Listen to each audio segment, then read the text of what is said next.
निर्वाचन आयोग ने 51 शहरी निकायों में चुनाव का किया ऐलान, आचार संहिता लागू। पंचायत चुनावों पर सीएम सुक्खू का बड़ा बयान और हमीरपुर में पशु मित्र भर्ती 27 अप्रैल को होगा ग्राउंड टेस्ट। नमस्कार, मैं रीत वशिष्ठ और आप देख रहे हैं अनंत ज्ञान। तो चलिए नजर डालते हैं दिन भर की बड़ी अपडेट्स पर। हिमाचल प्रदेश में चुनाव आयोग ने पंचायती राज संस्थाओं और शहरी निकायों के चुनावों की घोषणा कर दी है। धर्मशाला, पालमपुर, सोलन और मंडी में नगर निगम चुनाव होंगे, जबकि करीब 3600 पंचायतों में छोटी सरकार के चुनाव करवाए जाएंगे। इसके अलावा 51 शहरी निकायों, जिनमें 4 नगर निगम, 25 नगर परिषद और 22 नगर पंचायत शामिल हैं, इनमें भी मतदान होगा। राज्य निर्वाचन आयुक्त अनिल खाची ने शिमला में बताया कि पंचायती राज संस्थाओं की वोटर लिस्ट 27 अप्रैल को फाइनल होगी, जिसके बाद इनके चुनावों की भी घोषणा की संभावना है। फिलहाल केवल शहरी निकायों के चुनावों का ऐलान किया गया है। इसके साथ ही आयोग ने ये आदेश भी जारी किया है कि चुनावी तैयारियों के चलते डीसी, एसडीएम, बीडीओ और जिला पंचायत अधिकारी बिना अनुमति के जिला मुख्यालय नहीं छोड़ सकेंगे और ये आदेश तुरंत प्रभाव से लागू होंगे। मुख्यमंत्री सुखविंदर सिंह सुक्खू ने पंचायत चुनावों को लेकर बड़ा बयान दिया है। उन्होंने कहा कि सरकार ने अपने सभी वादे पूरे किए हैं और चुनाव प्रक्रिया आगे बढ़ रही है। फतेहपुर दौरे के दौरान उन्होंने कहा कि पंचायत चुनावों की सभी तैयारियां पूरी हो चुकी हैं और आचार संहिता भी लागू हो चुकी है। मुख्यमंत्री ने साफ किया है कि कांग्रेस पार्टी पंचायत चुनावों में अपने उम्मीदवार घोषित नहीं करेगी और उन्होंने कहा कि कांग्रेस किसी का भी चुनाव लड़ने का अधिकार नहीं मारेगी। पंचायत चुनाव स्थानीय स्तर के चुनाव होते हैं, जिनमें हर व्यक्ति को अपनी भागीदारी का पूरा अधिकार है। कोई भी चुनाव लड़ सकता है और कांग्रेस अपने उम्मीदवार घोषित नहीं करेगी और सभी को स्वतंत्र रूप से मैदान में उतरने का मौका दिया जाएगा। इसके साथ ही विपक्ष पर निशाना साधते हुए मुख्यमंत्री ने कहा कि भाजपा केवल मुद्दे बनाती रही, जबकि सरकार ने जमीन पर विकास कार्य किए हैं और जनता से किए वादों को भी पूरा किया है। राजधानी शिमला में मंगलवार को दृष्टिहीन संघ का आंदोलन एक बार फिर उग्र हो गया है। लंबित मांगों को लेकर प्रदर्शनकारियों ने सचिवालय के बाहर शर्टलेस होकर धरना दिया और चक्का जाम किया। 918 दिन से जारी इस आंदोलन को लेकर अब संगठन ने सरकार को 1 सप्ताह का अल्टीमेटम दिया है। संगठन का कहना है कि वे दिव्यांगजनों की बैकलॉग भर्तियों की मांग को लेकर लगातार संघर्ष कर रहे हैं, लेकिन अब तक कोई ठोस कार्रवाई नहीं हुई है। सदस्य राजेश ठाकुर ने ये आरोप लगाया है कि सरकार बातचीत के लिए भी तैयार नहीं है। प्रदर्शनकारियों ने अब ये चेतावनी दे दी है कि जल्द बैठक का आश्वासन नहीं मिला तो मुख्यमंत्री आवास का घेराव किया जाएगा। व साथ ही आंदोलन को और तेज करने के लिए भी कड़े कदम उठाने की बात कही गई है। हिमाचल प्रदेश में पंचायत और नगर निकाय चुनाव से पहले राज्य निर्वाचन आयोग ने चुनाव ड्यूटी पर तैनात अधिकारियों और कर्मचारियों के भत्तों में बढ़ोतरी की है। आयोग के आदेश के अनुसार मतदान और मतगणना में शामिल पोलिंग व काउंटिंग पार्टी की डाइट मनी 100 रुपए से बढ़ाकर 225 रुपए प्रति व्यक्ति कर दी है। इसके साथ ही पीठासीन अधिकारी के ARO के लिए कंटीजेंसी राशि 100 रुपए से बढ़ाकर 200 रुपए कर दी गई है। तो वहीं वाहनों की मरम्मत के लिए पहले 500 रुपए तक की अनुमति थी, जिसे अब बढ़ाकर 1500 रुपए तक कर दिया गया है। आगामी चुनावों में करीब 50,000 कर्मचारी और सुरक्षा कर्मी तैनात किए जाएंगे। महंगाई और मूल्य सूचकांक में हुए बदलाव को ध्यान में रखते हुए इस फैसले से ड्यूटी चुनाव में लगे कर्मियों को सीधी राहत मिलेगी। सोलन के बहुचर्चित चेस्टर हिल मामले में जांच के दौरान एक बड़ा खुलासा हुआ है। कंपनी में काम करने वाले स्थानीय व्यक्ति हंसराज ठाकुर के नाम पर करीब 150 बीघा बेनामी जमीन खरीदी गई है, जबकि कुल 275 बीघा जमीन उनके परिवार के नाम पाई गई है। तो उनके आय से जो है वो मेल नहीं खाती है। मामला अब मनी लॉन्ड्रिंग में भी जुड़ गया है। इस संदर्भ में कई अधिकारियों, संबंधित आर्किटेक्ट और चार्टर्ड अकाउंटेंट के विरुद्ध भी कार्रवाई हो सकती है।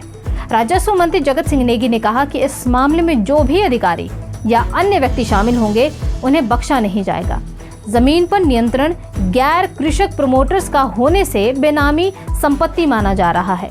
मामले की जांच 4 स्तरों पर जारी है, जिसमें जिला प्रशासन, नगर एवं ग्राम नियोजन, नगर निगम और रेरा शामिल है। वहीं चेस्टर हिल 2 और 4 परियोजना का पंजीकरण रद्द करने की भी तैयारी चल रही है।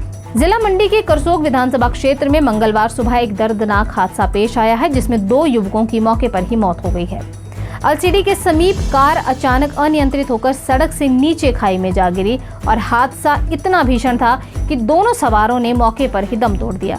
मृतकों की पहचान सुनील कुमार और पवन कुमार, जो कि दोनों निवासी माहूनाक तहसील करसोग के रहने वाले हैं, के रूप में हुई है।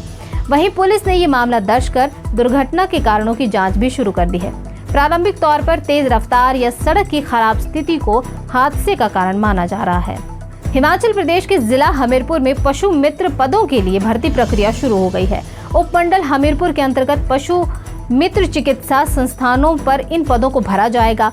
इसके लिए आवेदन करने वाले अभ्यर्थियों को ग्राउंड टेस्ट 27 अप्रैल को सुबह 8:30 बजे अणु के सिंथेटिक ट्रैक ग्राउंड में आयोजित किया गया है। जिला प्रशासन ने सभी उम्मीदवारों को समय से पहले परीक्षा केंद्र पर पहुंचने की सलाह दी है ताकि चयन प्रक्रिया सुचारू रूप से संपन्न हो सके। ग्राउंड टेस्ट के दौरान अभ्यर्थियों की शारीरिक दक्षता और निर्धारित मानकों के आधार पर मूल्यांकन किया जाएगा। तो वहीं एसडीएम हमीरपुर संजीत सिंह ने बताया कि भर्ती प्रक्रिया की निगरानी के लिए 3 सदस्यीय कमेटी का गठन किया गया है, जो चयन प्रक्रिया को पारदर्शी और निष्पक्ष तरीके से संपन्न करवाएगी। कुल्लू में अब पिरडी से काइसधार तक 4 किलोमीटर लंबा महाराजा रोपवे बनाया जाएगा। पहले ये परियोजना पिरडी से बिजली महादेव तक प्रस्तावित थी, लेकिन खराहल घाटी से कशावरी फाटी के लोगों के लिए विरोध के चलते योजना को बदलना पड़ा।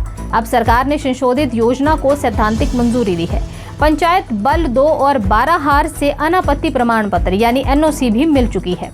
इसका नाम महाराजा रोपवे होगा और इसकी लंबाई 4 किलोमीटर होगी। करीब 300 करोड़ रुपए की लागत से बनने वाला ये रोपवे काइसधार जैसे पर्यटन स्थल को नई पहचान देगा, जहां फिलहाल पहुंच की सुविधाएं सीमित हैं। परियोजना के लिए ड्रोन सर्वे पूरा हो चुका है और निर्माण से जुड़ी औपचारिकताएं भी लगभग पूरी कर ली गई हैं। महाराजा कोठी विकास मंच के सचिव सुखराम ठाकुर ने कहा है कि रोपवे बनने से जहां पर्यटकों की संख्या बढ़ेगी, तो वहीं स्थानीय लोगों के लिए रोजगार और आय के नए अवसर भी पैदा होंगे। बिलासपुर आरएलए वाहन पंजीकरण फर्जीवाड़े में दिल्ली क्राइम ब्रांच ने जेल में बंद सुभाष के खिलाफ दिल्ली हाई कोर्ट में चार्जशीट दाखिल की है। जांच में खुलासा हुआ है कि ये सुनियोजित नेटवर्क था, जिसमें सिस्टम के अंदर के लोग और बाहरी दलाल शामिल थे। चार्जशीट के अनुसार आईपी एड्रेस और डिजिटल लॉग्स के जरिए फर्जी रजिस्ट्रेशन सीधे सुभाष और गौरव के नेटवर्क से जुड़े पाए गए हैं। जांच में सुभाष से 44 और गौरव से 45 गाड़ियों के फर्जी रजिस्ट्रेशन जुड़े हैं, जबकि कुल आंकड़ा 1000 से अधिक बताया जा रहा है। करीब 30 करोड़ रुपए के लेन देन का भी अंदेशा है। लोगों को असली जैसी आरसी दिखाकर फर्जी या चोरी की गाड़ियां बेची जाती थी।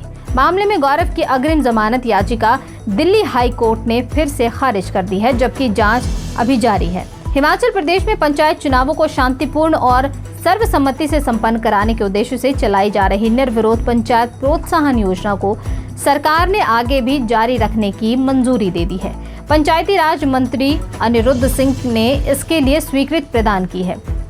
इस योजना के तहत उन पंचायत संस्थानों को आर्थिक प्रोत्साहन दिया जाता है जहां सभी पदाधिकारी बिना किसी मुकाबले के निर्विरोध चुने जाते हैं। प्रावधान के अनुसार निर्विरोध चुने जाने पर अब 25 लाख, पंचायत समिति के निर्विरोध चुने जाने पर 50 लाख और निर्विरोध जिला परिषद चुने जाने पर अब 1 करोड़ रुपए की राशि मिलेगी, जिसको लेकर अधिसूचना जारी कर दी गई है और ये राशि विकास कार्यों के लिए ग्रांट इन एड के रूप में उपयोग की जाएगी। तो ये थी दिन भर की तमाम खबरें। बाकी की तमाम जानकारी के लिए आप अनंत ज्ञान के YouTube और Facebook चैनल को सब्सक्राइब करना ना भूलें।